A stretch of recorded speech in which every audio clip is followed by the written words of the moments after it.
अजमेर के पास एक शांत कस्बे में रवि घर पर अकेला बैठा था। घड़ी में आधी रात के 12 बज गए, जिससे कमरे में लंबी परछाइयां पड़ गईं। अचानक उसके फोन पर एक अनजान नंबर से संदेश आया।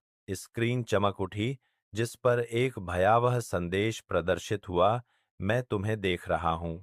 रवि ने घबराहट में एक हंसी छोड़ी और इसे सामान्य स्पैम मानकर खारिज कर दिया। उसने आराम करने की कोशिश की, लेकिन सन्नाटा भारी और गहरा महसूस हो रहा था। एक और नोटिफिकेशन की आवाज आई, जो सन्नाटे को चाकू की तरह चीर गई। नया संदेश संक्षिप्त और सीधा था, वापस मुड़ो। उसकी चंचल मुस्कान गायब हो गई और उसकी जगह एक ठंडे, रेंगते हुए डर ने ले ली। धीरे-धीरे कांपती हुई मांसपेशियों के साथ उसने अपना सिर दरवाजे की ओर घुमाया।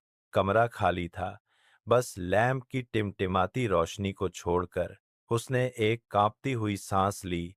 अपने डर के लिए मूर्ख महसूस कर रहा था। उसने फिर से फोन चेक किया।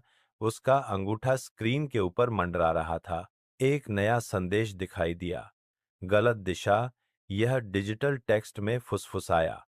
रवि का दिल उसकी पसलियों से ऐसे टकरा रहा था जैसे कोई फंसा हुआ पक्षी।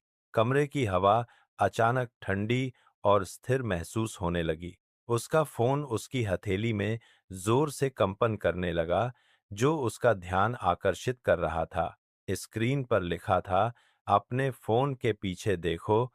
उसने आदेश दिया। उसके हाथ बेकाबू होकर कांप रहे थे जब उसने धीरे से उपकरण को नीचे रखा। वह हिचकिचाया, इस बात से भयभीत कि अंधेरे में उसे क्या दिखाई दे सकता है। काली स्क्रीन पर पड़ने वाले प्रतिबिंब ने उसकी व्याकुल दृष्टि को अपनी ओर खींच लिया। वहां कांच में एक धुंधली आकृति ठीक उसके पीछे खड़ी थी। वह आकृति सांस ले रही थी।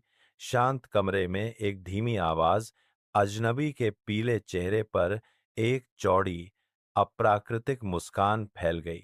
रवि जम गया। वह चिल्लाने या अपनी मांसपेशी तक हिलाने में असमर्थ था। वह उपस्थिति और करीब आ गई। ठंडी हवा उसकी गर्दन को छू रही थी। जैसे ही बत्तियां बुझीं, अंधेरे ने कमरे को अपनी चपेट में ले लिया। अगली सुबह घर शांत और पूरी तरह से स्थिर था। रवि का फोन धूल भरी लकड़ी की फर्श पर लावारिस पड़ा था। स्क्रीन जलती रही, जिस पर एक अंतिम, परेशान करने वाला संदेश दिखाई दे रहा था। इसमें